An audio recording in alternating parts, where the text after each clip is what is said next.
একবার যখন আপনি আমাদের হেদায়েত দিয়েছেন তখন আমাদের অন্তরকে আর বিপথগামী হতে দেবেন না। আর আপনিই তো রহমত ও বরকতের অসীম দাতা। তাই আল্লাহর কাছে সাহায্য চান, তার কাছে সাহায্য চান, তার কাছে প্রার্থনা করুন যেন তিনি আপনাকে সেই একই পথে অবিচল রাখেন, ঠিক যেমনটা আপনি রমজান মাসে ছিলেন। 2 নম্বর, খেয়াল রাখবেন আপনি যেন ভালো মানুষদের সান্নিধ্যে থাকেন, যারা বেশি দিনদার, যারা বেশি নেককার, তাদের সাথে থাকেন। কারণ সঙ্গ বা পরিবেশ আপনাকে অনেক বেশি প্রভাবিত করে। নিশ্চিত করুন যেন আপনার বন্ধুরা এমন হয় যারা 5 ওয়াক্ত নামাজ পড়ে। নিশ্চিত করুন যেন আপনার বন্ধুরা এমন হয় যারা ছোট বড় সব ধরনের গুনাহ থেকে দূরে থাকে।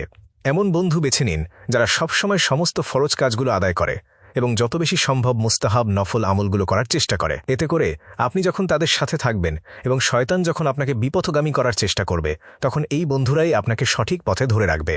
তাই এটা খুবই গুরুত্বপূর্ণ যে আপনি এমন মানুষদের সাথে বন্ধুত্ব রাখবেন যারা নেককার, যারা আল্লাহভীরু এবং যারা সঠিক পথে অবিচল আছে। 3 নম্বর, নিয়মিতভাবে এবং যত বেশি সম্ভব আলেমদের নির্ভরযোগ্য দারস বক্তব্য